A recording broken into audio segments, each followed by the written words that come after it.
while Zach says he's about to say something, and I just start the stream. Did y'all hear anything I said there? Nope. No. Damn. It says like you're muted while the intro plays, and I was like, wait, can't I just unmute myself? I could kind of hear that you did that, but it was really low in the mix. Okay. I didn't hear anything. Are we, Steven? Are we discussing our activities last night? Yeah, Okay. we'll discuss that too. Yeah, I feel like the majority of this discussion is going to be one particular thing, but Here yeah, comes we're the gonna shit train. we're gonna talk about that. Here it comes. All right, so all right, so what are we doing for intros here? I mean, really, there's only one kind of intro. Marcus, listen, hear me out. Hear me out. I was really on the train to being on time. We were going to be on time. Then two things happened. One, there was a technical problem. I dropped the stupid receiver for my mic, and I still can't find it. But the real one is right at the last minute, I had to take a pre-stream shit. And I knew the minute that started to ferment that I was going to be late. You're not wearing a diaper like the rest of us? I am not a professional in that way, sir. No. Zach's diapered up. Well, but Zach's diapered up just in general in life. Hey, man, you crinkling? You got that crinkle going on? I'm good. So I got a box of Huggies right here. You're perfect. You're prepared. God damn it.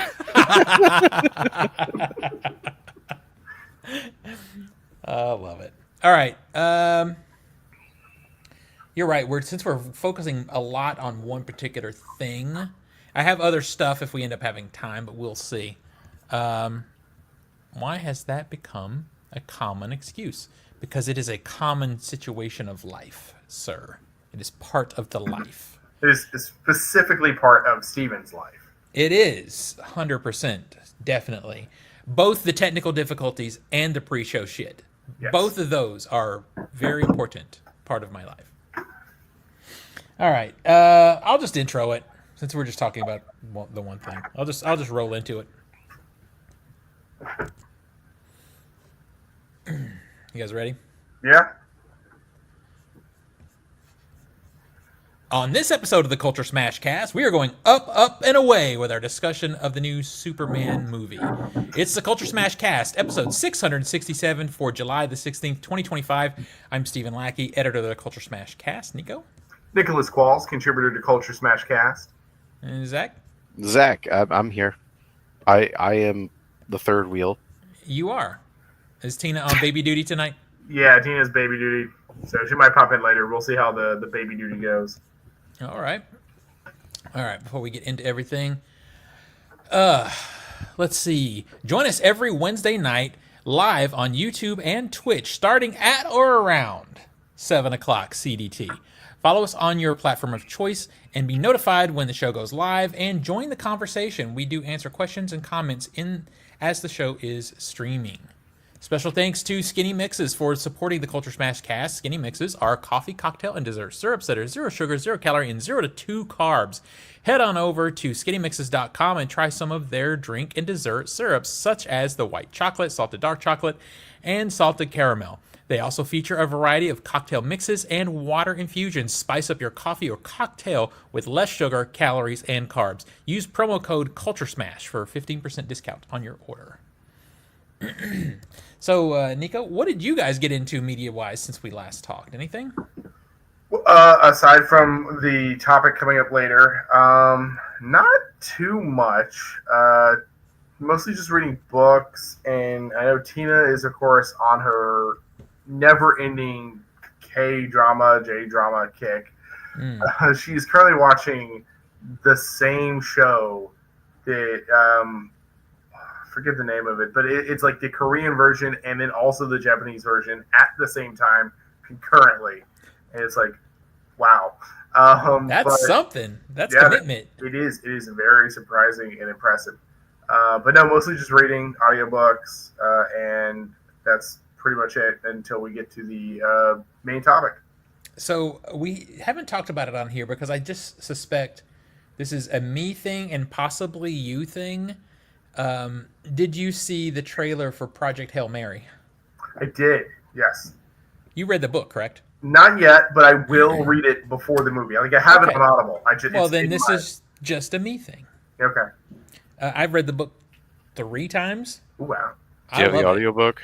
Yeah, Can I borrow that? it's an Audible, sir. Can I borrow that? Like, Yeah, I think so. alright, cool. But it's, I think probably at the end of the day, I still like the Martian better. But I don't know. It's really really good. I have mixed feelings about the trailer because some things are really accurate and some things feel ac- inaccurate for no specific reason. But I still am hyped for it, and I do recommend the book. I think it's a great book. It's a really I think fun it's a book. pretty bad trailer. Yeah, I don't know anything about the story, and I'm looking at this trailer going, "Wow, this looks bad." yeah. It kind of like knowing the book makes it a little better, but it isn't the best trailer. That's for sure. I think that's probably true. Like I went into the trailer like knowing what I know of Andy Weir and particularly of like The Martian, and how much of what I like in that book and what is in the movie that is what I like is from the book. I'm optimistic that Project Hail Mary will be good, and Yeah. it's also why I got it on. I got it on Audible. It's probably gonna be 2 or 3 books from now on my TBR list, depending on how some library holds turn out. I'm definitely gonna get it knocked out before the movie. Well, and the movie's not coming out till next year, I think. Yeah, I've got plenty of time. Yeah, there's plenty of time, but it is a very. If you liked The Martian, I do recommend that book. I think it's good. Is Ryan Gosling a good casting? Yeah, yeah, I think so.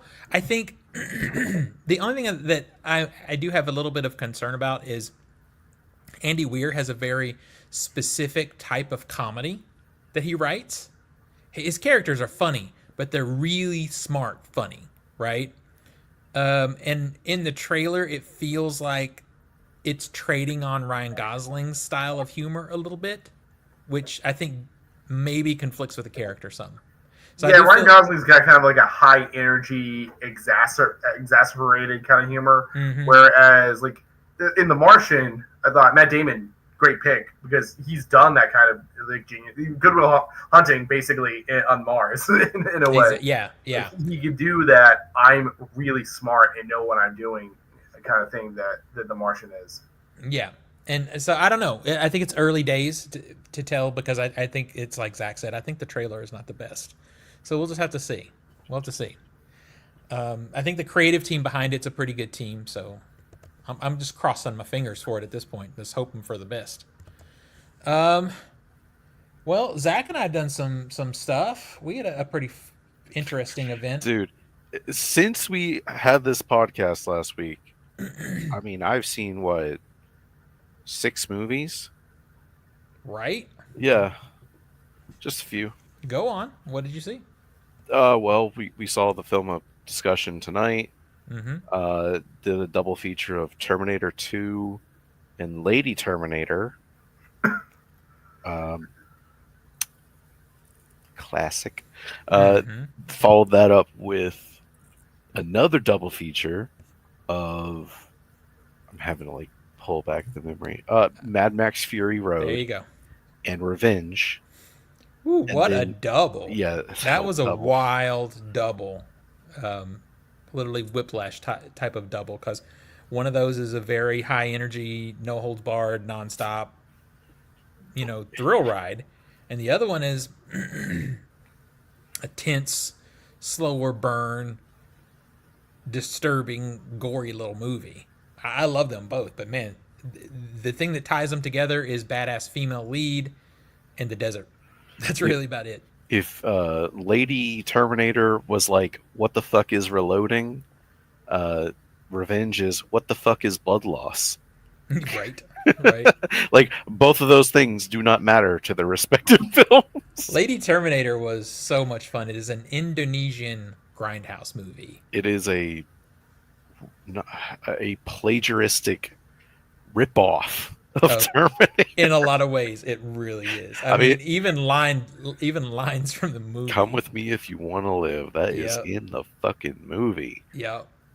Um, but it is shitty in all the perfect ways, to where it's baffling, it is confounding. It was It is it was a truly beautiful thing. they don't make them like they used to. For They just real. don't. I don't know if they ever made them like I that. don't. Yeah, I was about to say outside of that director, I'm not sure if they ever did, but if you can find that movie, absolutely watch that movie. Maybe have a brew or two. Have the boys over.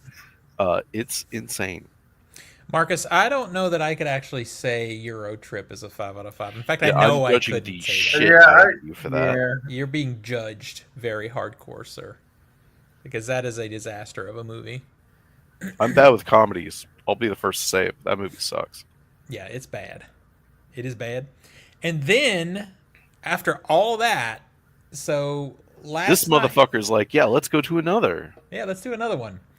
So, Shudder is releasing this movie called House on Eden.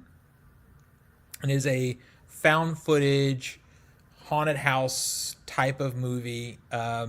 It was made by a couple of very big TikTokers. I'm talking about millions of followers. And YouTube. I And think YouTube. YouTube. I think so too. I know the two main leads from TikTok.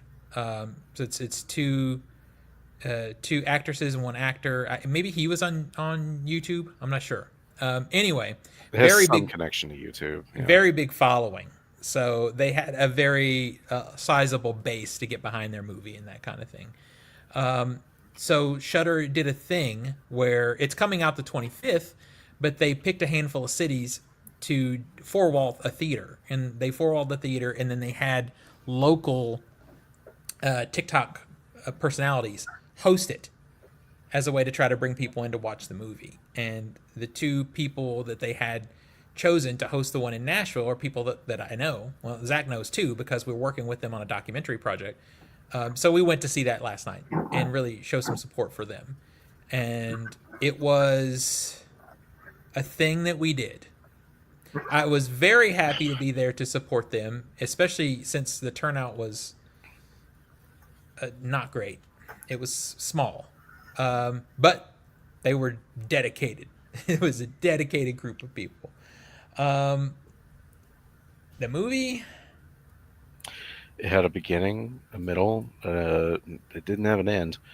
Oh, 2 out of 3. And you know what? It was an hour and 18 minutes long. Which basically means by the time the movie finally starts to get up and going, it has the ending. And it just... I don't want to talk about it. I don't want to get too spoilery or anything on it as of now. But it is a found footage movie. And I was actually telling... Do not watch that trailer. It shows way too fucking much. Yeah. I was talking with Justin from Slasher Talk, who was one of the hosts, and I was like, listen, Zach and I are probably the worst people to watch found footage movies with, because when we're watching it, we don't just watch it as, let's just watch for... When you tell me you're found footage, then I'm looking at your movie to see if it obeys its rules. Does every shot, does every angle, does every cut feel like a found footage, or does it feel like a setup shot? And no, they break their rules a lot in this movie. And it just, I'm like, no. Mm-mm. The only thing this movie did is made me want to make a movie like this, because I think we could do it right.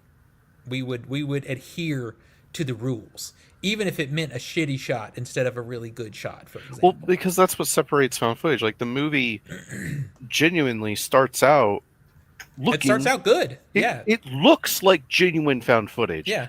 Shit's white levels are blown out. It's not good angles. It's very shaky. It's out of focus. I'm totally fine with the movie adhering to that and going, this is found footage. Until the movie goes, okay, we got to set up for this angle where all three people are lined up in a row so we can have the shot look nice. And it's like, you broke your rules. You broke the rules you established. Yeah. It's like, yeah, sorry, buddy. But, I mean, it's... On top of that, even if you step outside of the rule breaking, maybe that doesn't bother you as much. Everything that's in this movie has been in 15 other movies that are 15 just other like it. movies. It's Yeah. doing nothing new. Nothing. There's really, like, I look at a movie like this and I feel like there's no purpose to its existence because it doesn't do anything new. It doesn't It bring brings anything new to the nothing table. new to the table. I mean, I appreciate that they shot on a format, like they actually did it instead of emulating it. That's Yeah, nice. that's nice. Yeah. Um, I I appreciate that they basically had a car and a house. It was a very low budget project. Yeah. Yeah. Um, But the only I would reason, appreciate if they had a better writer. yeah, the only reason, let's be honest about this, the only reason the movie has the distribution through Shudder that it has is because of the following Yes. the stars have. Because otherwise we've seen a shit ton of movies just like this go, to bottom of the barrel, like straight to DVD and to disappear. They would never get a theatrical run, for example, or of any type. And this movie is going to get, I don't know if it's going to be what I would call wide, but on the 25th, it's coming out in theaters, and it's also dropping on Shudder the same day. I was about to say, it's like, at least in our town, it's playing in 2 of the theaters. So I would It say is. that's It's moderately pretty good. wide. Yeah. I mean, think about this. How would you feel if you spent $13 on this? I mean, I guess walking away from it, outside of the rule breaking part, it's like, it didn't make me mad. Like, I didn't want to rage on it. No, I'm not mad about it. Yeah, I wasn't mad. I'm not mad. I'm just disappointed. I'm like, it's frustrating because I hate to say this, but there have been better YouTubers turned filmmakers to come out and bring it. And, that made us go, man, maybe these people, maybe this is a new generation coming from these platforms. Mm-hmm. This could be something. And then here comes this one. You go, yeah, maybe not. This one really represents what you would expect. Yeah. Right. Like if Talk to Me was this, I think it would have killed whatever momentum, the transition from YouTube to filmmaking would have had. Yeah. Yeah. So in the chat, Marcus says, I have a similar problem with Pusher because Nicholas Winding Refn says it's a Dogma 95 movie. It's not. It's fucking not. Yeah, Dogma 95, this is a very specific way of making a movie that is very challenging. And I think if you're going to commit to doing it, then you can't bullshit that. Yeah, So, but then again, it's also Nicholas Winding Refn, so you either love it or hate it. So yeah. I love Drive. Drive is good. Drive is great. That's all I got. That's all we got. That's all I got. All right, let's talk about the box office. Number 10 is Materialists at $720,000. It's made $35 million so far. Number 9 is Megan 2.0. It made $1.4 million. It's made $22.4 so far. I think it's getting pulled. I think it's Oh yeah, it's on streaming now. Yeah. Number 8 is Mission Impossible: The Final Reckoning. It made another 1.4 million. It's made 194 so far in total. Why is this one getting all like? What do you mean? There's been better ones and they don't do as well traction wise, but this one, oh yeah, now it has the traction. What, Mission Impossible? Yeah. I don't think it's doing that well. What do you mean? It's made more than the others. It has? Well, like Dead Reckoning had a terrible launch window, so I'm not. Fallout. Fallout was the best of them. I mean, yes, that was still like a just after COVID release, wasn't it? No, Fallout was 2018, and 2018? Okay, I got that finished at 220. Yeah. Well, this one's if Fallout finished at 220, I mean, yeah, this might edge to 220, but 220 in 2025 versus 220 in 2018, that's a big difference. It is. Well, I mean, by that, looking at it from that standard, that means this one actually is being more successful because it's harder to make these dollars now. But this one's got more traction because it's the last one, supposedly. And anytime you're the last one of something, people just go. That's just what it is. The movie's not good, unfortunately, but what are We you can gonna only do? tell you that so many times, It's people. true. Number 7 is Lilo and Stitch. It made 2.7 million. It's made 414 million so far. Number 6 is 28 Years Later. It made 2.7 million also. Um, it's made 65.7 million so far. Number 5 is Elio. It made 4 million bucks. It's made 63.8 so far. People go watch Elio. It's good. Number 4 is How to Train Your Dragon. That one made another 7.9 million. It's made 239, almost 240 million. Real Go, quick, go I on. was reading an article today about Elio. Mm-hmm. When they test screened this film, apparently according to like insiders at Pixar, when they test screened an original version of the film, Mm-hmm. uh, they asked like, how many of you would pay to see this in the theater? Mm-hmm. 0 people raised their hands. Yeah, the original version of this movie was way different than what's in the theater. I mean, that says a lot, though. Hey, how Yeah. many of y'all would pay for this? No one. Yeah, that's wild. But yeah, famously, this movie was retooled and rewritten, so much so that the original director stepped away from the film. Yeah, it's a very different movie. And you can kind of see it too. If you go back and you look at the teaser trailer for this versus the final trailer, you could tell it's different movies. Is Elio Pixar or Disney animation? Pixar. Pixar. Pixar is not doing well lately. Have you seen the new trailer for the new upcoming Pixar movie, Hoppers? Yeah. Yeah, we might talk about that. I have that in the queue if we have time for Okay, Hoppers. I'll leave that be then. All right. Number 3 is F1 the movie. It made not 100, 13 million. It's made 136.2 million so far. Number 2 is Jurassic World Rebirth. It made 40 million. It's made 232 million. And number 1 over the weekend, opening new, is Superman. It opened with $125 million. I'm going to be real. Looking at this box office, man, there ain't hardly nothing good here.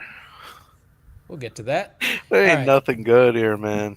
Opening this weekend is Eddington. It's at 66% on Rotten Tomatoes, which kind of sounds like a not a great score, but for this director, his work is so divisive. It's you almost can't trust it. You almost just have to see the movie for yourself, because like some of his movies I hate and people just love them. I mean, What? Midsommar is 83%. So I think- we love that. And So I was gonna say Midsommar is a pretty universally liked. Midsommar is like his hit. Like he's everything else I've seen of his, I am just like falls flat. Like I hated Hereditary. I don't like Hereditary either. Yeah, and it's just like I don't know if Midsommar is a fluke or if it's just like I don't know what it is yet. It may it could be like you said. He's very divisive, and it could just be that the things in Midsommar clicked with me that he's not putting in his other movies. I'm not sure what it is. Marcus says he's responsible for half of the F1 box office because he's seen it at least twice. Speaking of this director, though, I finally got around to watching The Strange Thing About the Johnsons. Have you guys seen this? No, I've never even heard of it. It is his short film. Mm-hmm. The kind of thing that kicked off his career. I wasn't ready. I was not ready for this movie. You guys need to go watch it. It's only like 20 minutes long. Where is this? YouTube. Oh, it's on YouTube. Okay. Yeah, it's if you just do a search for The Strange Thing About the Johnsons, you'll find it. It's something. I thought it's I had like 30 minutes long. Boy, I'm telling you, I thought I had my ideas about what it is. Okay. I was wrong. Okay. I was wrong. I'm still thinking about that movie. I'm like, what the hell? What the hell? Just go watch it.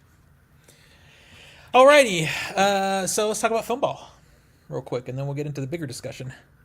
All right, football. Now, again, just to catch up, newer followers, we do Film Ball, where we bid 100 fantasy dollars on movies to see how well their domestic box office will make and see who comes out on top.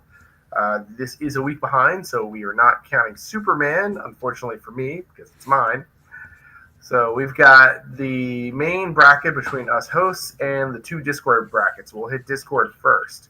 In the first Discord bracket, titled Cord, we got Crystal, Adam, Kevin, and Steven. Pulling up the rear is Steven at $269 million. I'm a late bloomer. I got this. I'm a late bloomer. We'll be fine. Kevin is above Steven at 390. We got Adam after that at 483.9 million, almost 484. And over on top is Crystal at $614 million. Jesus. The next Discord game, some familiar names we just went over. We got Crystal, Frenchie, Marcus, Steven, Nick, and Samantha. Samantha is at the rear with 53, still in double digits in the millions, $53 million. Nick is at 188.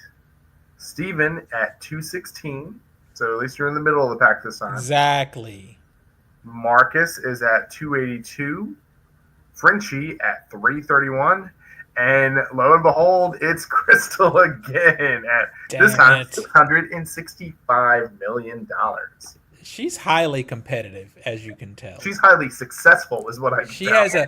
She has a very good game this go around. Very tough to beat. Marcus, don't even get excited, sir. That lead you have over me will not last. Well, he says I am a late bloomer, says the guy who has not won an award in 20 years.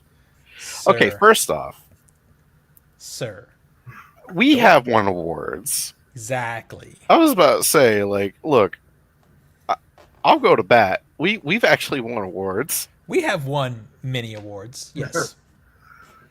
And I think he actually, though, is talking more about my game situation. Oh, well, if that's the case, yeah, get fucked.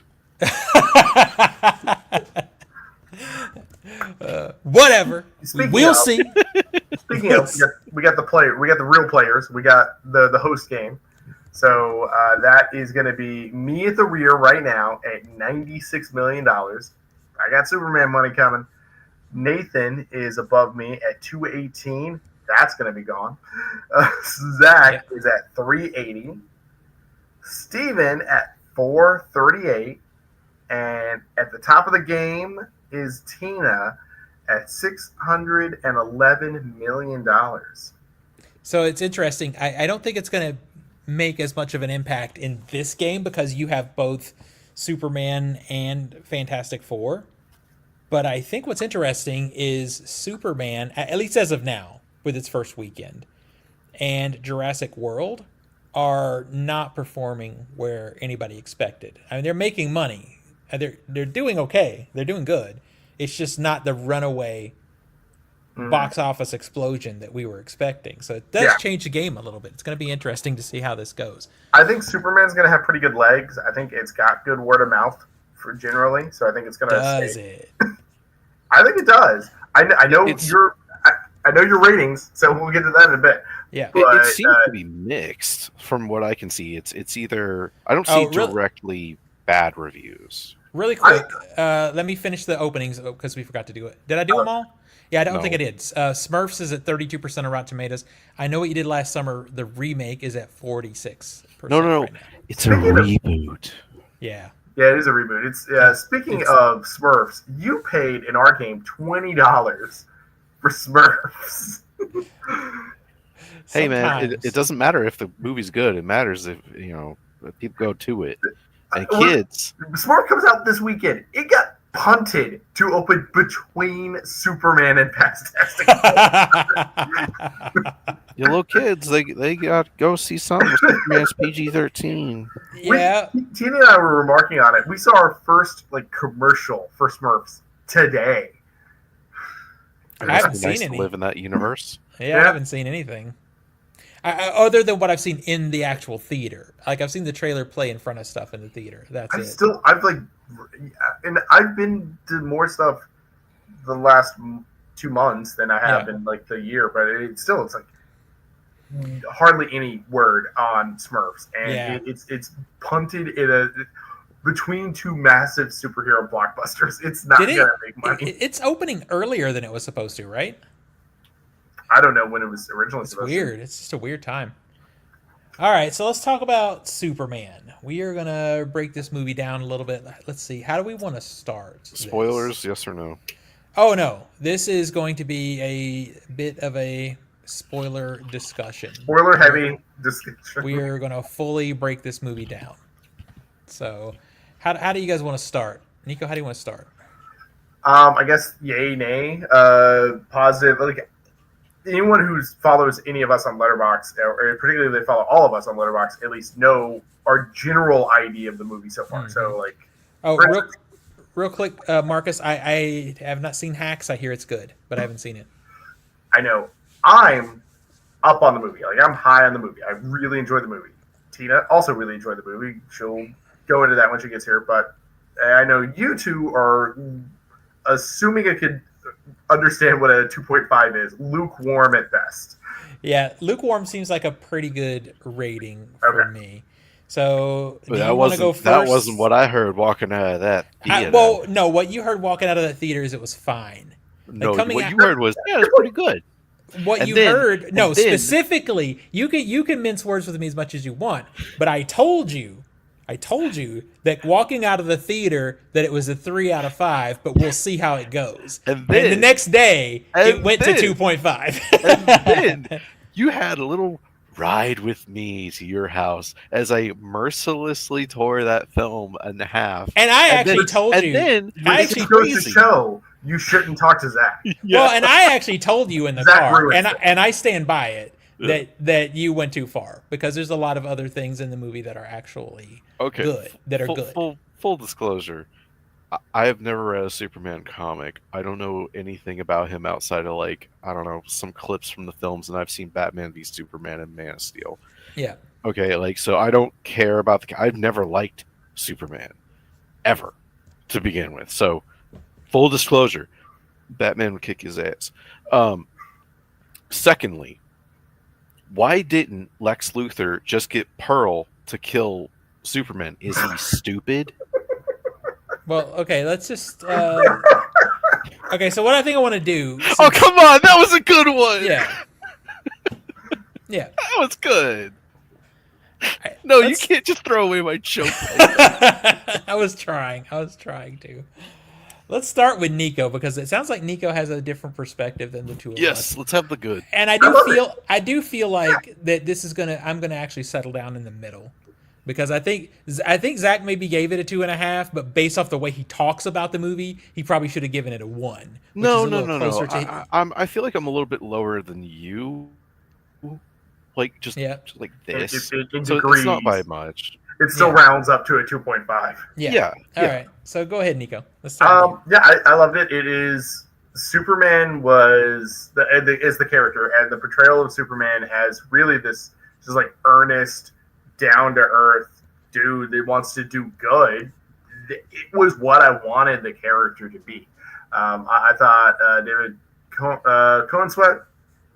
David Cornsweat. Yeah. Cohen-Sweat, thank you. I thought he did a good portrayal. I understand that I've seen like some critiques they may seem a little bit whiny. Kind of comes across like that in the interview bit early in the movie, but I liked the more like not stoic, like actual personality Superman, especially the refreshing change of what we've had to go through the Snyderverse movies, which I don't blame on Cavill, by the way. I like Cavill. It just those movies were not well written. I think it definitely beats those. I think it's definitely up with the top cinematic performances of Superman that we've had. Like definitely better than some of the Christopher Reeve movies because he's had some stinkers too, but it's up there near one, the 78 one. I love Lois was fantastic. Jimmy was like the most interesting and best theatrical Jimmy Olsen that we've seen. So I loved all the characters pretty much.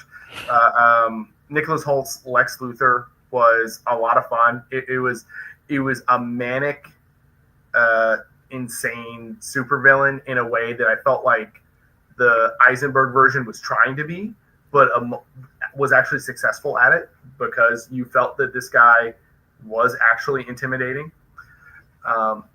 I didn't feel that the other heroes overcrowded the movie. That was one of the concerns I had going into it.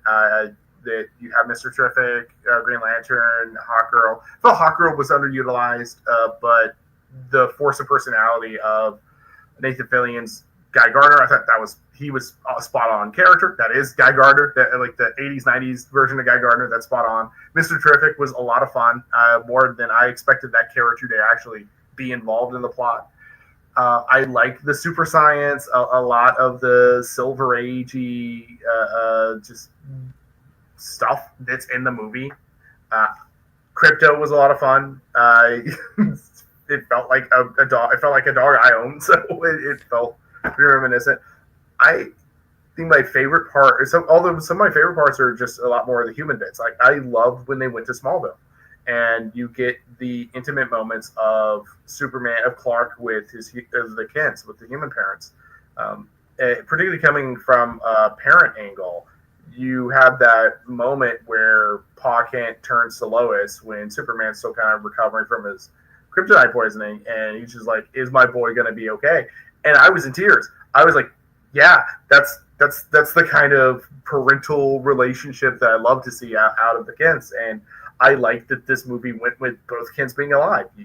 Both the Donner films and the Snyderverse kills Pa Kent. I'm like, no, I like both Kents being there. I am the opposite of Zach. I am incredibly well versed in Superman comics and portrayals, not just theatrical, but television, animated.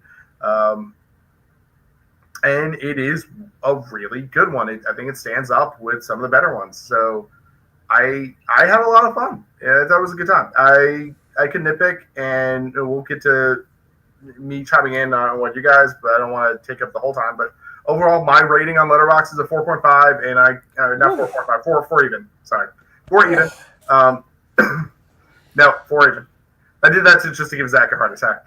4 even. And Steven, I'm just sitting here judging.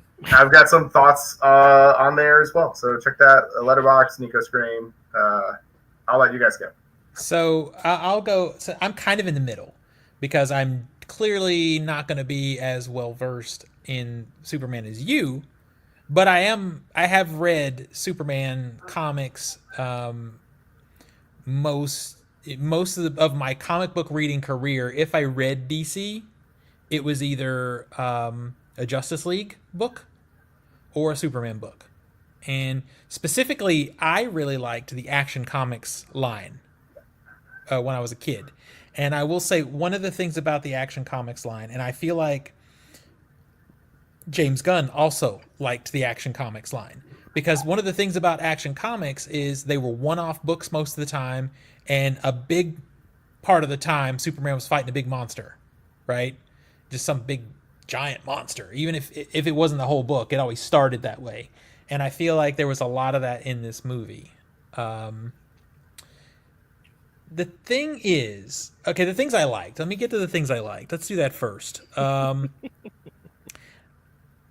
Superman is supposed to be a character that represents innocence and hope. And I think Zack Snyder never understood that, because Zack Snyder likes to play in the dark. I think Zack Snyder would have preferred to have just been doing Batman movies, right? He never got that part of Superman, and this movie does get that part. And it's funny too, because I was trying to do a TikTok video about this, my thoughts on this movie the other day, and I haven't been able to do it because I just can't collect them all, because I can't do it in 3 minutes. At the end of this movie, with all the issues I have with it, I still have hope for the franchise. Like, I think I want to see what he's going to do next. I want to see what the Justice League will look like. It's not like coming out of a Snyder film just feeling morose and tired and like, okay, with a migraine. With that migraine, yeah. I had hope, and I think in that respect, the movie does a good job. I think the chemistry between Superman and Lois Lane is there. I like this Lois Lane. She reminds me of the of a more stronger Margot Kidder type of Lois Lane. I like her. So those things I like. They're all good. They're all good components of what should have been a better movie. The Nicholas Holt's Lex Luthor, I like about half of it. The other half I truly don't like, because he does some things that, if you know me, when this happens in a movie, I lose my shit because I hate it so much. And he does it like 3 times in this movie. But I like him as an actor, and I like him in the role, so maybe he'll get a better shot at it in a future movie. The big thing is, if you're not going to do the origin story, and I'm glad they didn't do the origin story. I've seen a lot of people say, oh, we needed the origin story to be able to reconnect with this new version of these characters. I fucking disagree. I would have been bored watching that damn origin story over again, because we've seen it so many times. It's like watching Batman's parents get shot in the face again. It's We've seen are we it. still doing this? Yeah. Well, I mean, it gives you enough with the text. That's the problem, though. If you're not gonna do the origin story, and I support not doing it, you need to have a very strong character arc in the movie for us to still connect with the character. It's the first time we're seeing this version of the character, this first time of world building, all that stuff. You need to dig us in. You know, I saw someone talking about how this Superman movie fails in that respect, in a way that The Batman, a movie I also don't like, but I agree with this take, doesn't fail. The Batman, as bad as that movie is, rather than giving us the origin story, it does give us a strong arc for that character. We find them at another point in their life where they're growing and learning and becoming something, and we come into this 3 years after he's been Superman. No one's surprised to see him. He's just there, which is okay, but that leads to some really bad scenes in the movie, I think. Lois and Clark have been dating already. I like the space that Lois and Clark are in. There's a trust issue, all this stuff. But then we only get Clark in the movie for like 2-3 minutes. Then he's gone from the fucking celluloid. He's not in the movie again. And that scene where she interviews him, and he's still Clark, but then he kind of takes on his Superman persona for this interview. I think that is one of the best scenes in the movie. No, it is the best scene. It is. It's a great scene. I love it. But that's it. We don't get any more of that. We don't get everything else. To me, that happens after that point feels like enough story to get us to the next action scene. Because unfortunately, James Gunn fell victim to the Marvel formula of not believing you can just do a movie about a character. He had to do a few things. He had to answer all the issues that people have with the previous Superman iterations. So if everyone had a problem with Zack Snyder's dark tone for the character, I'm going to go whimsical. I'm going to go the full fucking opposite direction, right? And if everybody has a problem with Superman being OP and they can't connect with him, I'm going to spend 99.9% of the movie of him getting his ass whipped. And he's never the iconic hero that he's supposed to be. Like, literally to the end, someone saving his ass or he's doing nothing, right? I have a problem with that. Superman's supposed to be a badass. He's supposed to be getting his ass kicked a little bit, but he gets beat up mostly in this movie, and sometimes by people that don't seem like they should be able to do it. I enjoy him having his own limitations, like when there's a giant monster attacking the city and he's trying to, take it down but not kill it. Yeah. But at the same time, there's so much destruction and possible death, and while he is stopping and saying, is everyone okay, and literally saving like a squirrel, the ends don't justify the means, for that action. And it's like, just dude, it's literally causing billions of dollars. Just fucking kill it. And that's when the Justice Friends come in and fucking kill it. Yeah. And the sidebar to that, though, is the weakness that I think was the most interesting in this movie, and the only real Superman weakness that we needed, is the human one. So the other thing that I really give this movie fucking points for is the ballsy social commentary that it has. This is not social commentary speaking about, our country 20 years ago, 30 years ago, 50 years ago. It's talking about right now. It's talking about what we're doing wrong right now. And Superman is in a situation where he can't punch or heat vision his way out. And that is the most interesting Superman weakness that you could have. But at the same time, it bungles it because Well, you have it doesn't stick with it, is what I'm getting to. Well, because it sets it up, it knocks it out of the park, but nobody is there to run it home. Yeah, it absolutely drops the bag at the finish line. Yeah. To where you have this setup of these two nations about to go to war. And really, Superman had nothing to do with that. So, Yeah. Okay. Other people had to swoop in and fix that issue, even though it was established that should be resolved by Superman. It's essentially someone else doing their homework. I get the whole an impossible situation. It's kind of like, in Game of Thrones, what's her name coming out literally out of thin air to kill the Night King, even though she had nothing to do with that entire plot point. It's like, oh, that's unsatisfying as hell.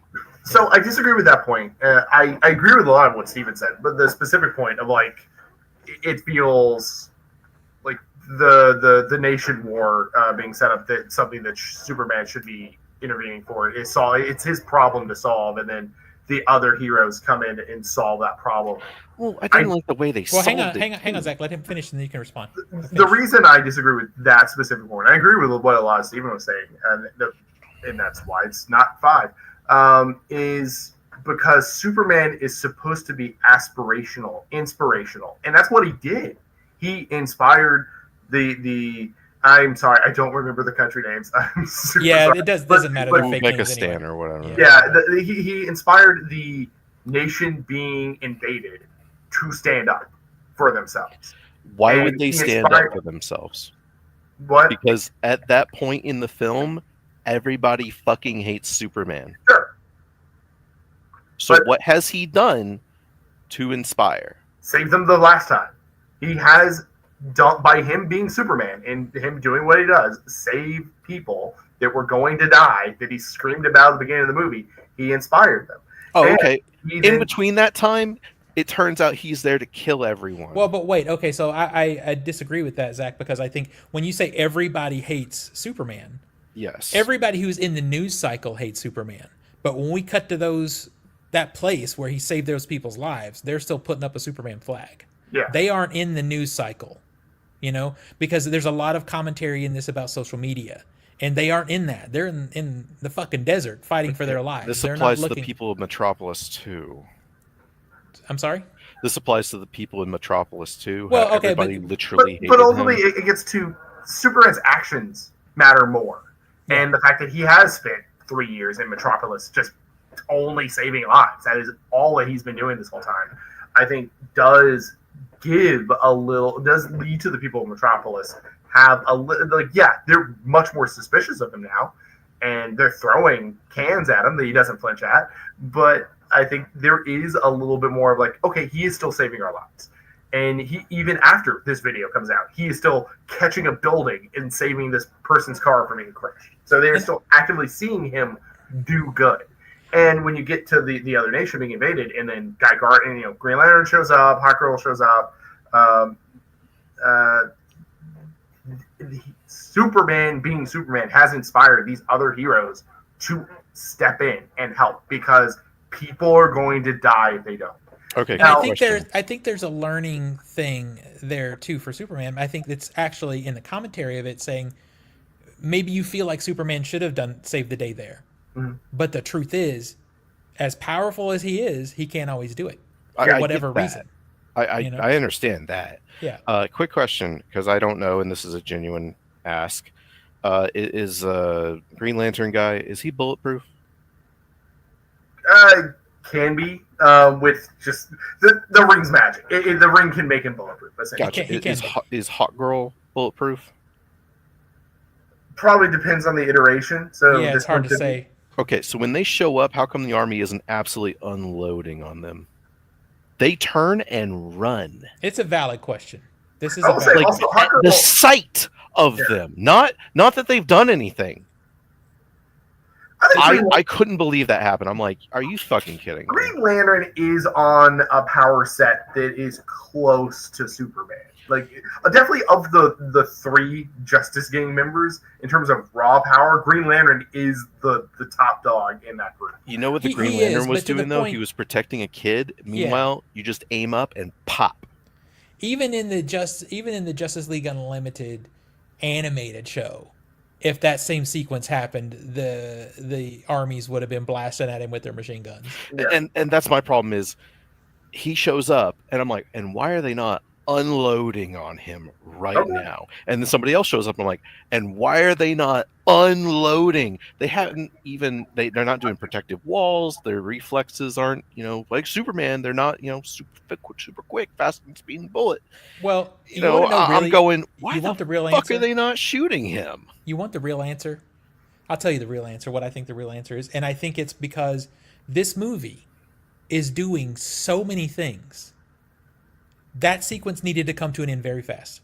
Yes. We need to stop. It was juggling because too we've many got balls. Superman battling his clone. We've got the portal opening and the Earth tearing apart. We've got a whole group of other We got heroes. Lex Luthor and his We've got whole Lex thing. Luthor. We got the movie is doing, and the that's newspaper the biggest, gang. Yeah, the movie is doing so much throughout this entire run. A lot of people are saying, "Oh, it doesn't feel packed to me." It doesn't feel packed, but also we don't get any deep connection with anybody.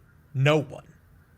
Maybe Like the whole newspaper gang subplot. I'm like, why are they even doing this? They're writing up a whole article to be put out, like with some fucking Wi-Fi or something, while the city is being destroyed, and they're also nonchalant about everything. They're not panicking that they're, I mean, is this a normal occurrence? I guess it is. There's monsters attacking. This is a normal. I get the feeling that it is a very normal. I love the Daily Planet gang just like doing the journalistic work in Mr. Terrific's flying saucer thing, and like when the whole city's collapsing, and you have the Daily Planet, and you go into the Daily Planet, and you have Lois and Jimmy going over with the conspiracy board with Perry. It's like, here's everything happening while the whole city is evacuating. It's like, that to me was just like, am I supposed to be taking this seriously?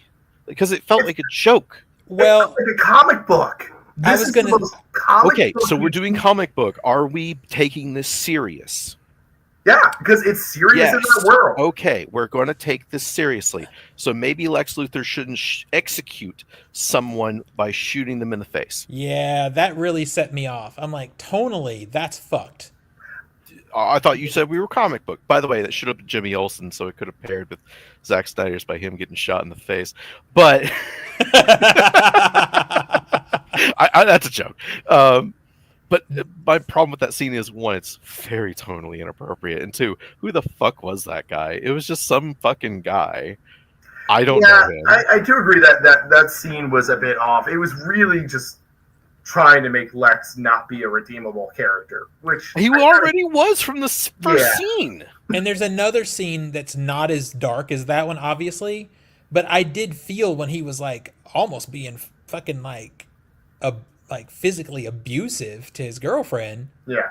There's a scene where he throws something at her and hits her in the leg or something. I'm like, this is tonally real weird, because I agree with you, Nico. I think a lot of this stuff really is this movie trying to be the most live action comic book of live action comic books. I mean, the wackiness of it, the color palette, a lot of the decisions, I get it. But those tonal moments, I'm like, ooh, those are not, and they are out of place in this movie big time. I mean, is this modern day? I was gonna get to that too. Yeah. Is this modern day? Inside the Daily Planet, with everybody working at their computers, what year was it? Is it modern day or is it older? 1970. No, I mean, I figured it was modern. It's not like I saw rotary phones. No, there weren't rotary phones, but what about their wardrobe?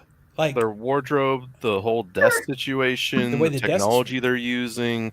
On top of that, they go and Ma and Pa Kent fucking farm, and we're talking like it's the fucking 50s. I think they were trying to make it look like what comic book fans imagine the Daily Planet to look like, which is a more antiquated kind of newspaper look. I get that, but at the same time, it has way more character than the very bland cubicle setups of the Snyder Daily Planet office that we saw. I'm not saying go Snyder, but I'm saying I'm not saying to do that either. But I felt like it felt like a really cool set to me. I was perfectly fine with it. see, to me, and Zach and I actually looked at each other in that scene. I'm like, because I started to question it. I'm like, what year are we in? Where and then are I saw we? a cell phone, and I'm like, oh shit! It just very much felt out of time and out of sync with the rest of the movie to me. And then I got pissed. Zach laughed at me because when that sequence you're talking about where they go visit his parents, I fucking hate. Yeah, I hated his it. parents. I hate them. There's I get having a little level of aw shucks, but that level of aw Clark, there's something on the box you need to. Nobody calls the TV the fucking box in 2025. Nobody speaks like that. No one.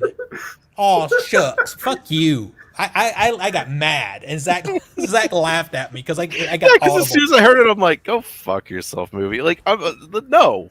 I officially hated Because, both again, of those characters at Where that point. are we? Is this modern time? Is this real? Or am I supposed to treat this? No, it's not real. It's not real at all. It's real in the world, but it's not real to us.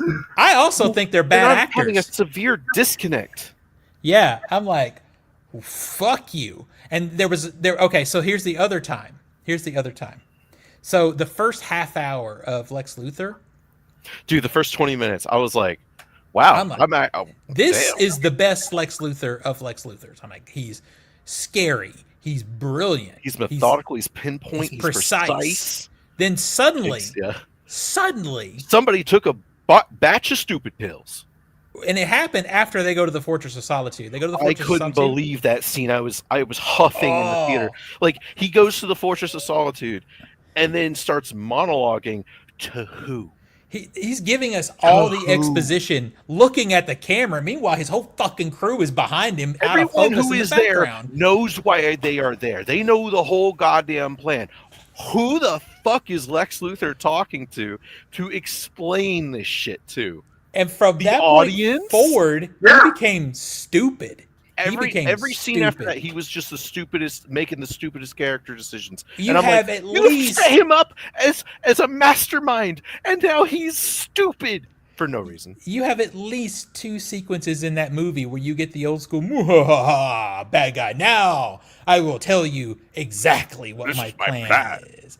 And I know you're going to say, but it's a comic book. Comic book. I'm like, fuck off. I can concede that to a degree, but we are modern storytellers. We know better. James Gunn knows better. You can't do 1960s James Bond anymore. Yeah, we can't do that. I hated it. I hated it both times he did it. He's like, especially the second time. Yeah. I'm like, Lex, you told your shit too early, and he's still going to kick your ass. Don't tell him again. Don't do it again. But he did it again. I do have a genuine question because I keep playing the movie in my head, and I'm going, why? Maybe I'm missing something. So Superman gets captured, and he's under kryptonite bullshit. Yeah. And then Lex is like, I'm gonna kill your friend. Maha Pang. Oops, I killed your friend. Why doesn't he just kill Superman right then and there? He has him with kryptonite. He could just kill him. Just end him. If that's really he does a whole monologue at the end of the movie, which I kind of like. I kind of like it a little bit where he's talking about, like, it's just simple. I'm a brilliant guy. I've got all the power in the world. But honestly, I'm just fucking envious. I love that concept. But if you're that envious, take him the fuck out because you could do it right now. And I kept thinking in my head, I'm like, was there a plot thread I missed where we needed him alive? And I'm like, I don't remember any reason why you wouldn't just immediately kill Superman. Mm-hmm. Like, immediately. And that's why I'm genuinely like, am I forgetting something? Yeah. I don't remember specifically. I feel like there was something said. He wanted more information of, like, where are you from or who are you? I think it was also like the Department of Defense maybe wanted Superman alive. Yeah, they wanted to question him or something. A contractor under the Department of Defense. And I think Lex also personally just wanted to torture Superman. Like he wanted Superman to suffer, not Yeah. to kill him quickly. I mean, I look at that scene. I'm like, well, you've tortured him. You killed his friend. Yeah. He's just take him out. And, oops, I accidentally killed Superman. Sorry, Department of Defense. Like, No, because he was asking for information. I forget exactly what it was. yeah, he was but asking for No. something, but at the Yeah. end of the day, if he's not giving it up, even under Kryptonite, I'm like, just fucking pop.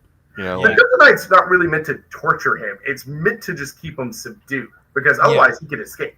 The Kryptonite isn't like I'm going to waterboard you. Tell me what you know. No, the torturing is bringing out people that Superman knows and killing them. So I think the idea was like, all right, first one down. Now we're going to try another one. We're going to try another one. I liked how it was like, we'll try that reporter that you talk to all the time. Let's go kill Clark Kent.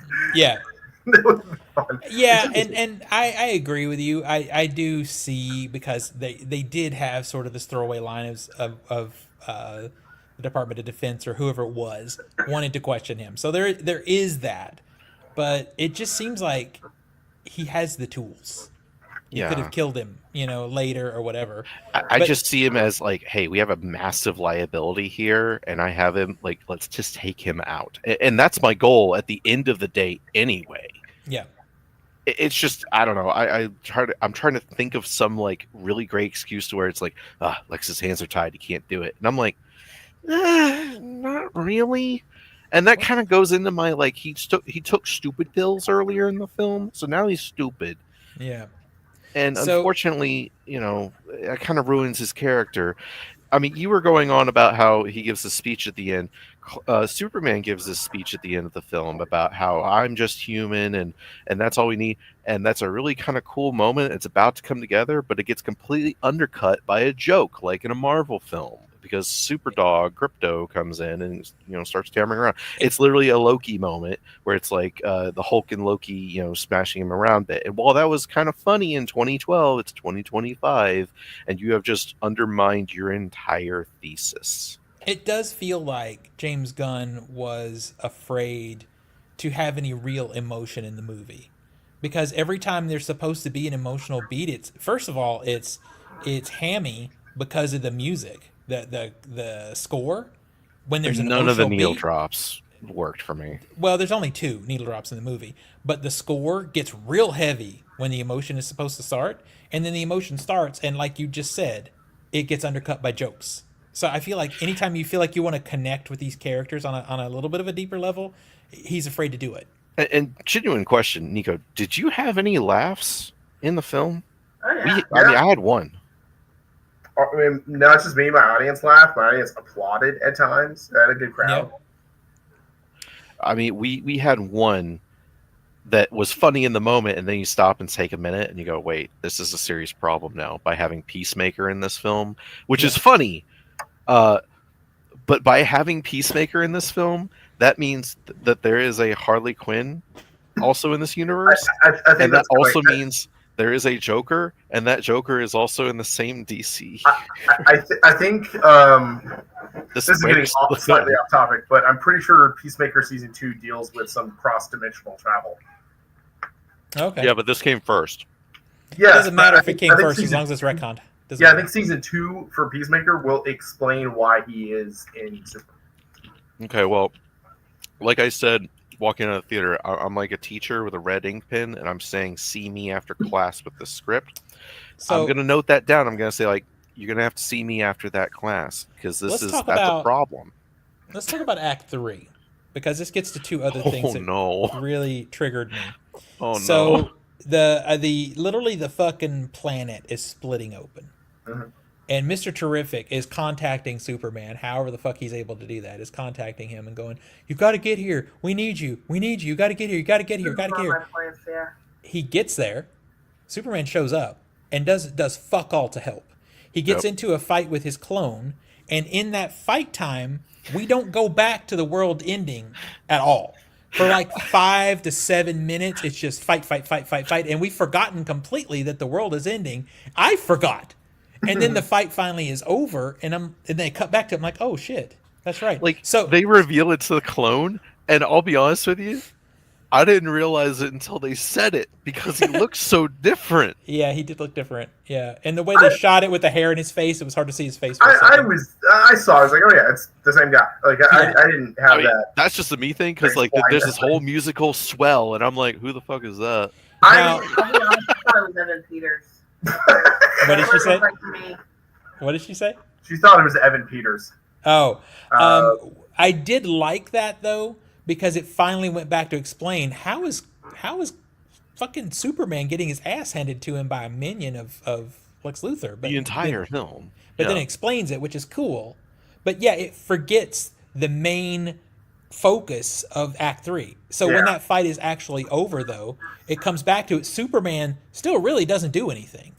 Mr. Terrific goes into Lex's in Lex's hideout or whatever the fuck, and one of this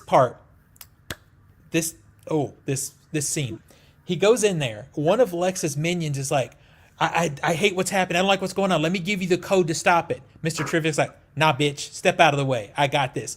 So he spends time possibly letting people die so he can show what a badass hacker he is, instead of just getting the code being offered to him, the guy right beside him, and typing it in and being done. That's the end of the movie. Peace out. We're done. That's the end. Type the code and we're done. But for no reason, he doesn't do it. And I'm like, why? Why? Because Mr. Terrific needs a cool moment. And Mr. Terrific is a great fucking character. Well, he hasn't don't get me had wrong. enough cool moments. He had a whole action scene to himself. He also pretty much steals the movie. I think he's the most fun character in the movie. Yeah. I will definitely give that. I think that's Mr. Terrific is a fantastic character in the movie. So I think that was a No, that's a different series. But that scene could have been avoided by just not having that character offer him the code. Yeah. Honestly, it didn't have to do that, and the scene would have been avoided. They would have just done it.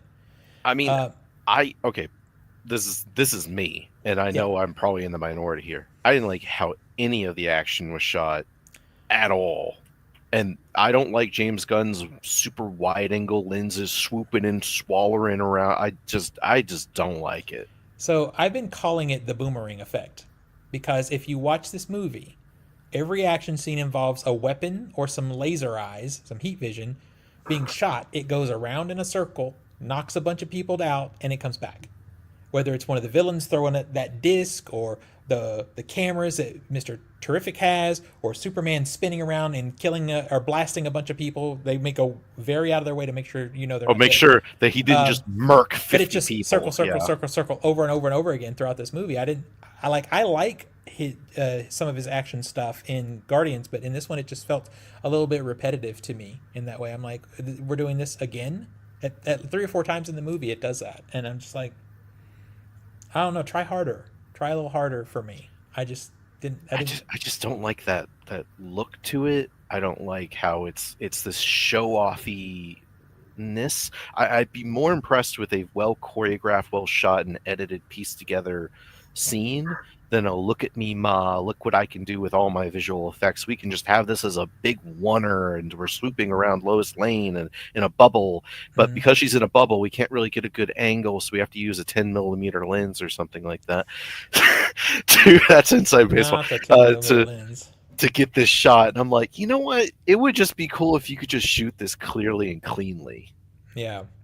Then have this look at me, and Ma those teeth still look bad in CGI. That shot was fucking terrible. Oh when yeah, knocked the teeth out of knocked the like guy's teeth out. The visual effects sometimes looked fine, and other times it was like. I have a controversial take too, especially probably from Tina's perspective, but I did like Crypto as a character. I think he was funny. In the movie, way too much. Yes. Way too much. It's like, fucking hell, not Back to the Dog again. It's too much. I think I could agree with that. I will say I could have lived without like what you're railing against the Zach, particularly the Crypto essentially doing the Loki smash scene at the end of the movie. That one, if I had to cut any Crypto, I would cut that. I would take that out. I liked a lot of the Crypto, and I liked a lot of the emotional bit of Superman just in the center of the movie, just like, I'm just looking for my dog. He's scared and alone. Like, that hit. That was good. I love that bit. because that's what Superman's concerned about. Is like this dog is afraid, and I have to go help it. Like I love that human connection. Oh, speaking of connection, we've lost it from Nico. I have. We've kind of gone over them a bit. Did you guys freeze? No, you froze. Just checking in. Marcus has been commenting. He said Lex Luthor's biggest problem is his pride. I get that. You guys just froze for me, so but you're back now. Okay, yeah, you froze for both of us. You're using a toaster for your webcam now. And I also feel like with Crypto, some scenes looked awesome, and some scenes looked weird. Yeah, there's this one scene where he's like playing with the cow, and it's clearly a CG dog. That's fine. Most of it is CG. The way his hair was moving, it didn't line up with physics, and it just looked off. Yeah. Hair it falls faster. I'd have to rewatch that one because I didn't have a particular problem with that. It was something in the theater. I'm like, ooh, that looks off. Something's off. I just want to point out that this is not a soft-furred dog. This is a wiry-haired dog, and therefore does act like that. It is some of the craziest physics-defying fur you will ever encounter on an animal is the fucking wire-haired dog. And it's why I absolutely hate having wire-haired dogs. I love how you just came in from the sides. Like, I gotta get this dog fact right now. I know. We've been waiting for Tina for an hour, and she comes in for the dog hair. I mean, that's on brand. If you notice Lex Luthor, that scene where Crypto attacks Lex, Crypto's there the entire time.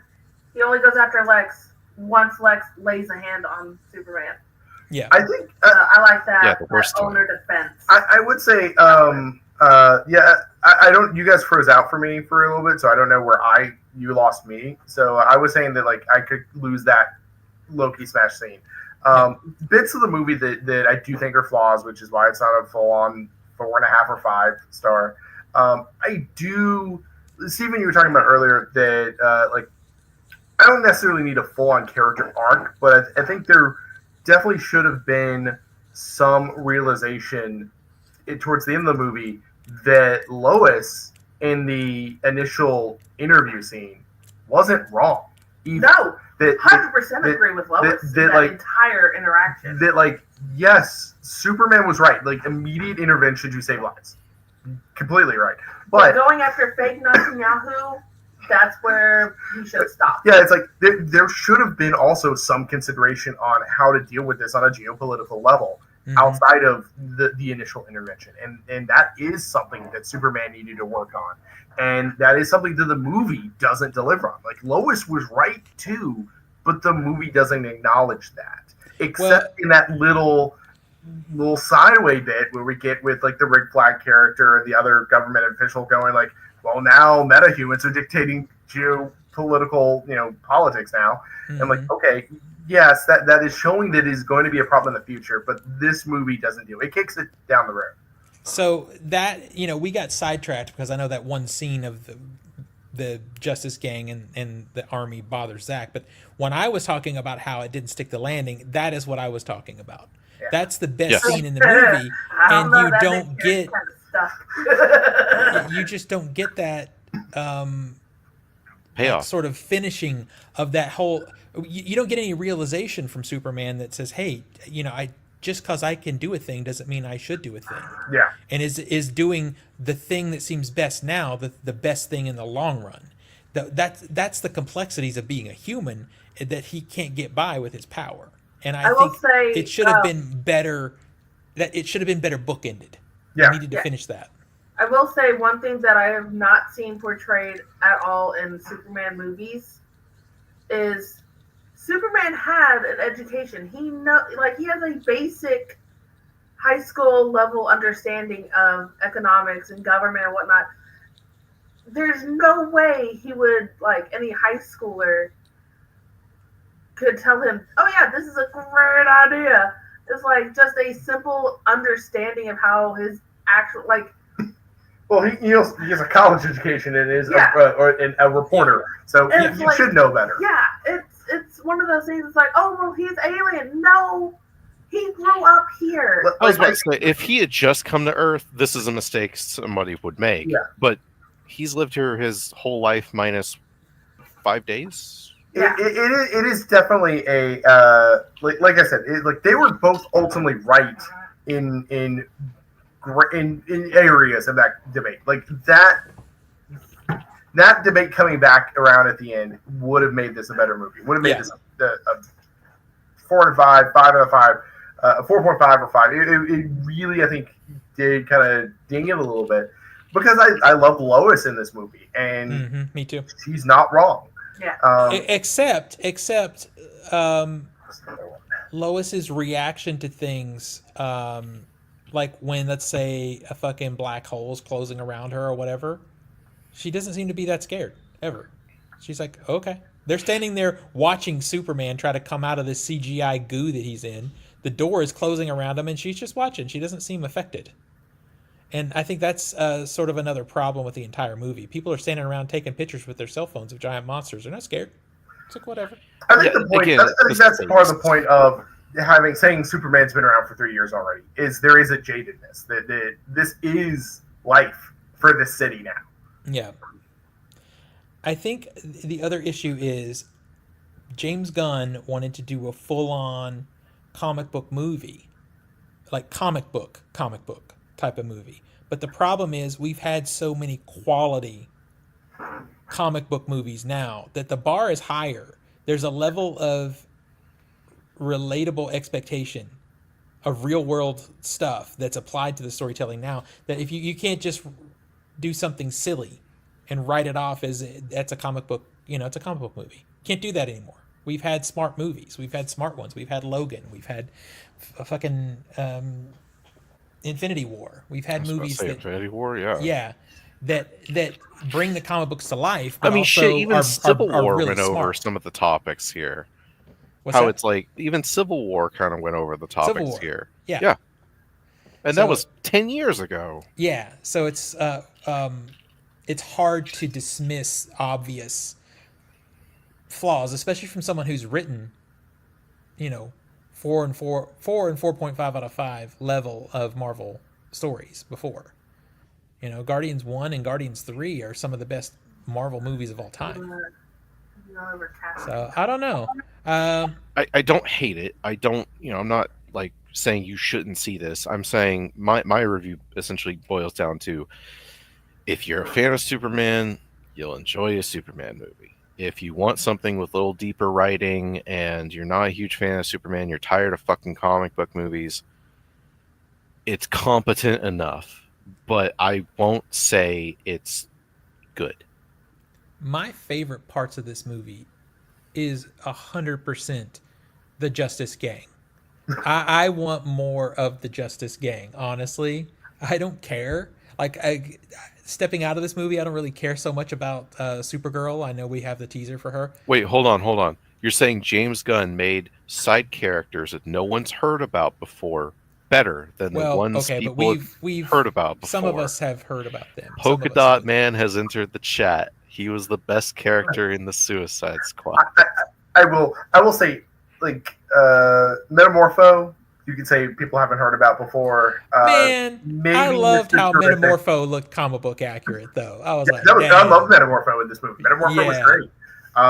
But I'm going to say, people have heard of Green Lantern. People have heard of Hawkgirl before. Yes. So I will say I love that a lot of the mostly male reviews that I've seen that are negative are like, and Hawkgirl was just this screaming banshee, and I'm like, she's Hawkgirl. I will say, I Yeah. wish I had more Hawkgirl because she of all of the superheroes, she's the least developed. Yeah. Like, Yeah, she gets much- almost nothing to she's do. But she's very good. Like, she's definitely Hawkgirl when she's in there. Like, it's true to Mhm. character. She is.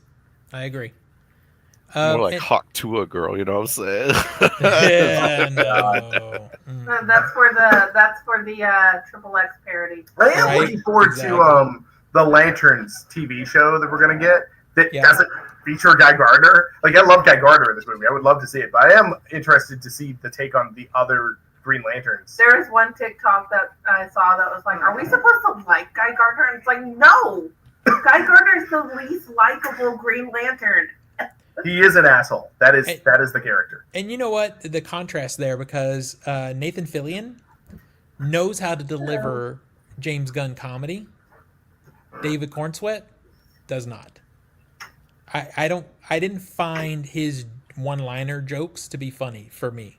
I didn't think he was funny. I was up here, but that's not funny. You know, I'm doing good. I'm doing important stuff. That doing wasn't important stuff, which just falls flat. Yeah, it wasn't. I think that one. I'm fine with Eyes Up Here but the doing important stuff bit. I agree with. I agree with the ending bit about how you forget that the world is opening up for a minute. I didn't like the clone bit. It does explain Superman getting his ass handed to him. Mm-hmm. I give you that. I am fine with Superman getting his butt whooped. I mean, that is a lot of times, especially in like Justice League stuff, Superman is there to just get his ass handed to him. It's the Worf effect from Star Trek. It is, you have this big, strong, intimidating guy whose job is to make the monster of the week look even more intimidating because they kick his ass.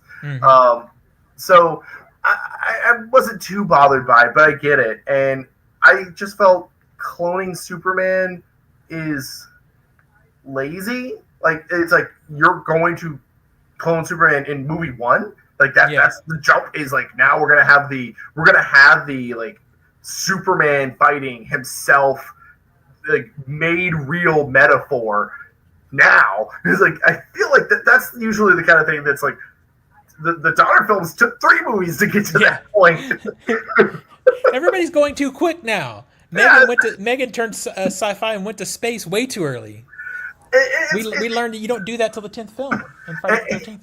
It's like, maybe, and this is probably how we're either going to get Doomsday or Bizarro Superman in a future film, because that clone Superman lives, and he's mentally not smart. So, and so I don't know if that's going to be, he's going to develop some personality and become a Bizarro Superman, as he kind of was already, or his outfit. That Ultraman outfit, particularly like the mask with the weird goggle things, that is straight up what Doomsday wears when he first appears in the 90s, before you get the costume off and he's got the craggle gray skin and bone protrusions and everything. It's like, he's got a weird black outfit with a mask with goggles, and you don't know what he is until then. So I don't know. They definitely, that's the most, other than Supergirl being in that one scene at the end, I feel like we're gonna kick off clone Superman. It's like that's the most future building franchise bit of the movie. So he really is. He could be either of those characters. Honestly, he could be Bizarro or he could be Doomsday. That's a fair point. I do have a small nitpick, which is somehow the goons are able to decode a corrupted video while the super smart computer automatons can't. And by the way, she just does it. It kind of irked me. I would have preferred if Lex did it. Like, if Lex had, like, I have all the computers in the world focusing in on this, and I'm using advanced technology, and it takes like a whole day. She just goes, "It's done. I've got it." Yeah, I feel like I kind of get it. Was that easy? I do agree with that bit. I'm still unsure on how I feel. Oh, there are different comic iterations of Jor-El and of Superman's parents are of him not being a great dude, not necessarily, especially like if you grew up watching Smallville, that Jor-El is a complete asshole. Like so it's not an accurate representation of the characters. They aren't making new ground to ruin something. But it is also just like a weird, the whole like, do you have a harem, like that I think was a gun line that was a bit too much, making that. It's like, I kind of get where they're coming from, though. It's like, we need you to repopulate our species because we're extinct otherwise. So there's a logic behind it, but it just plays a little awkward, and it just dealing with that awkwardness is just kind of weird. And I actually disagree with you guys on the hacking the video thing. I feel like, I don't know. that is where I will say it's comic book shit. Who cares? Yeah, that's not like Zach said is a nitpick. It's like that is Like, I'll fully very- admit, like, call me, that's a nitpick, but to me, it was just like, damn, that was easy. Well, you got to figure going into this that he has the most badass of badass yeah resources that's with him. fair. Yeah, I'm like, he's not going in half-ass. He's going in with the best of the best. Maybe We are coming up on nearly an hour and a half. Yeah, I suspected this was going to happen. Yeah. I suspected. I did like seeing the Hall of Justice. Yeah, Never referred to as the Hall of Justice, but those of us who know. and it's But- in Delaware. We know where it's at. Yeah. So now I have to go to Delaware because I want to Yeah. see that building. Because damn, that's the Hall of Justice. That's amazing. It's not in Delaware in our world. Let's just clear about that. Yeah. I know we spent most of our time ripping on it, Zach and I. But I feel like it's easy to talk about the good stuff about it. And I did try to talk about it at the beginning. I stand by my 2.5 because I think it's fine. Yeah, I'm not it's- lowering my score. I'm curious if we lowered Nico's score, but Probably not. No, I'm staying where I'm at right now. I more so when I adjust my scores are usually when I watch something else. I'm like, okay, I think this one's a 4. I may need to readjust what my last one is, which was more done with more recent Marvel movies. Right. That I've had to back adjust things. Like, sorry, Cap, you have to go back lower levels, which means Ant-Man had to go back to lower stars. Yeah. Because Now- Ant-Man is the worst. Ant-Man 3 is the worst Marvel movie. Yeah, I agree.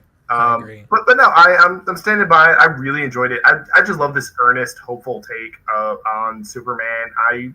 I'm looking forward to seeing what we get more out of it when we're not trying to set up a new cinematic universe like this one is. Like it is doing a lot of world building, and I would like to see it kind of be able to breathe on its own. So whatever next iteration of Superman we get, and to see all these other characters get to branch out. They're like the Justice Gang, eventually going to evolve probably into the Justice League, and what else we get out of that.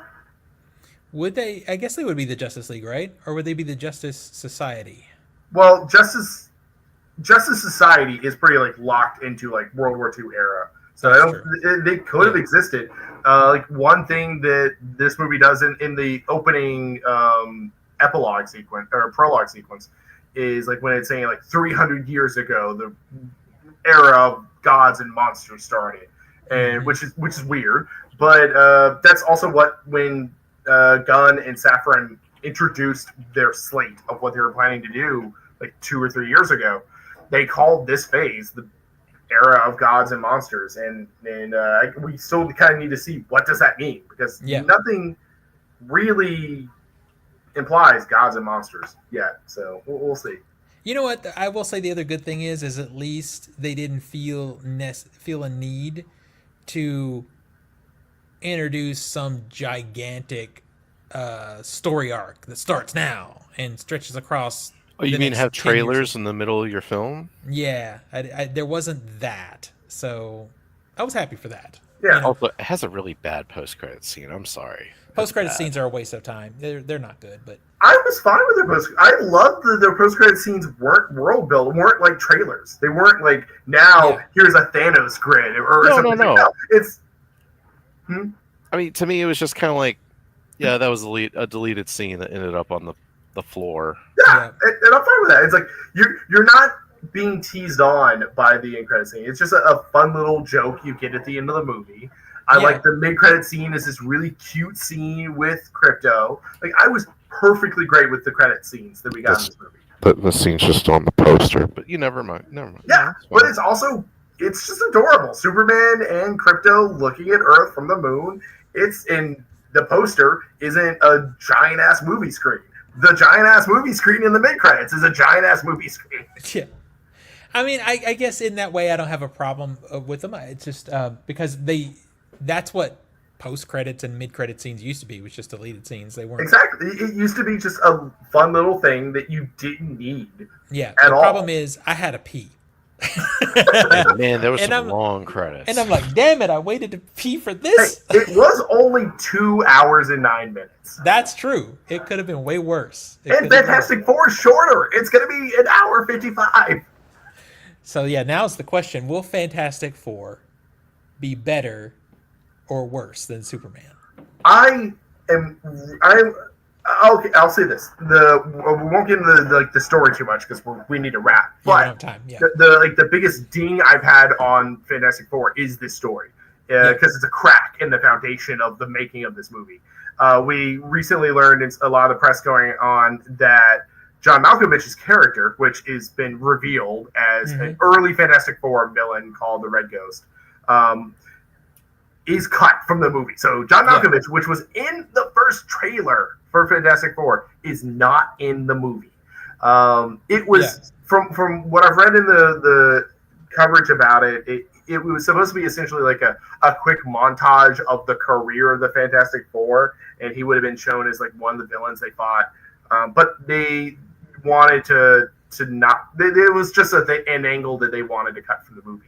But it does show that, I mean, it makes you think more of a lot of the Marvel movies that have been made recently, especially like Captain America, that have been essentially written after the movie was made. It's like we film a lot of stuff and then we write how it goes together later, how we need it to fit together to make the grander phase fit together.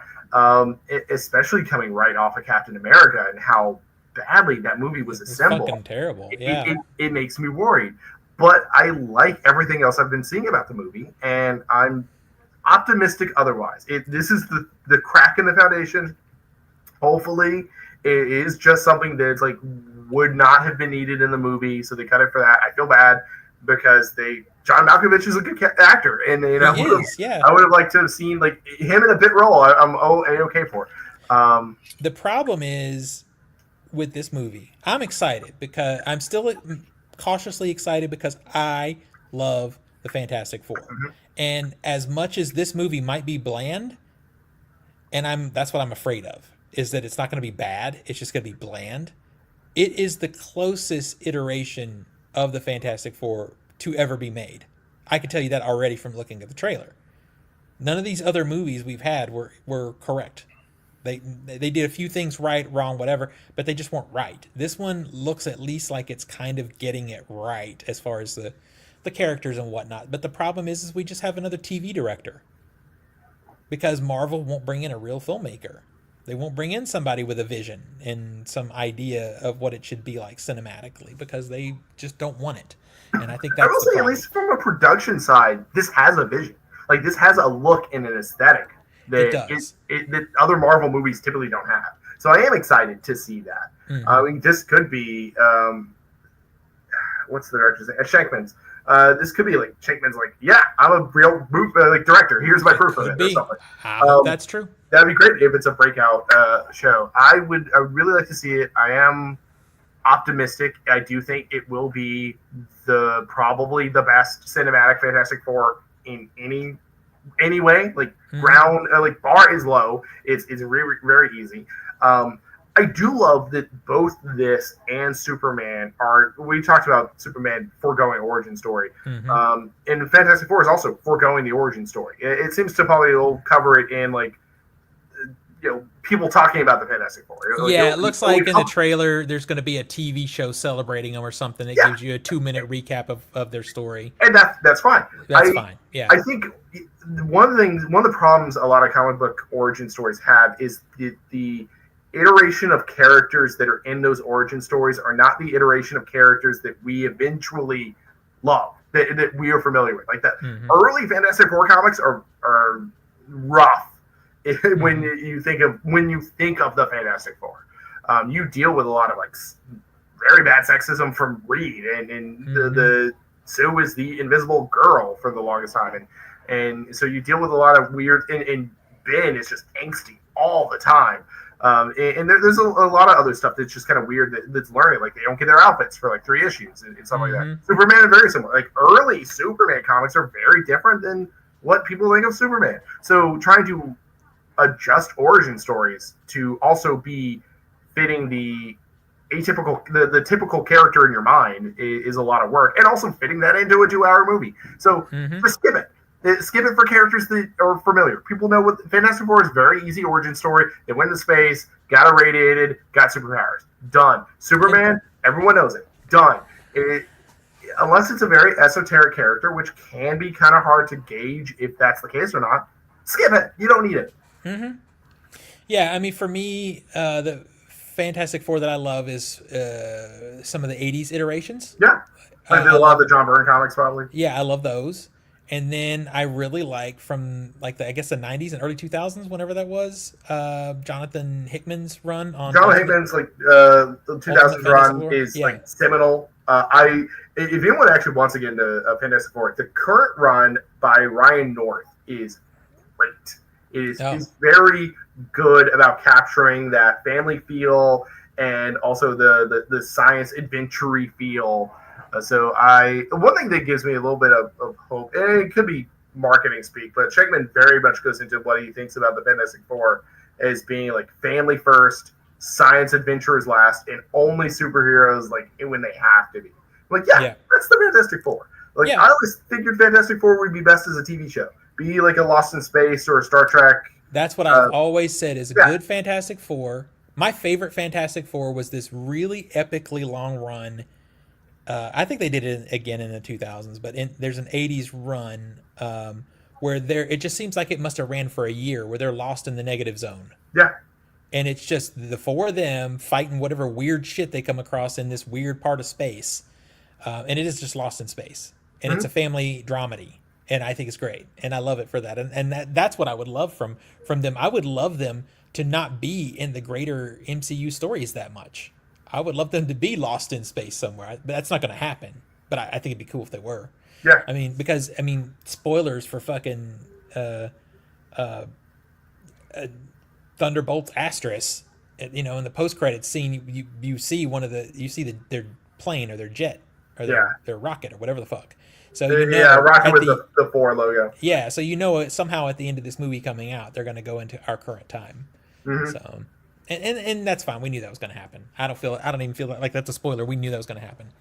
Given that the Avengers are going to be dealing with Doctor Doom, and that is like the signature Fantastic Four villain, Out-Time Galactus, Speaking of which, though, sidebar, have you guys seen this Galactus popcorn bucket?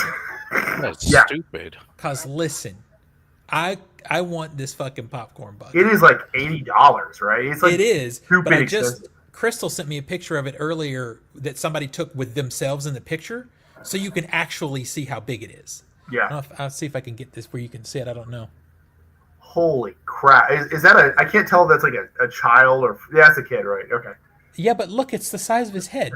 It's bigger than his head. That is like that's like Zach's head size. That's just sitting in the car. Stupid. It's stupid. It's so stupid. Holy shit! I need this thing. And we just life-size Stitch was I also want it until I saw the price. Like once I saw the price, okay, I got to tap out on that one. Like I was going to tap out on it too, but son of a bitch, it's like a human head with a helmet on it. It's so damn big. You might get lucky. I got that. As much as I was that War of the Rohirrim movie, Lord of the Rings movie is mediocre. I wanted the Warhammer popcorn bucket, and I got it for $15 because it was like clearance at Regal. I got the stupid Mission Impossible Final Reckoning or whatever popcorn bucket for free. Because the one with the keys? Huh? The one with the keys? No, it's just the regular bucket. If I could ever get that the D20 that came out with the D&D movie, I would be happy. Oh, that'd that be cool. Popcorn bucket, but yeah, I just ordered popcorn at the theater, and they gave it to me that bucket. I'm like, I didn't order a large. They're like, yeah, we're trying to get rid of these buckets. So I'm like, all right, I'll take it. So yeah, it's a shitty movie, but I have the popcorn bucket. Sure. All right, we've been going long enough. Let's wrap this baby up. We'll have a lot more to talk about next week. All right.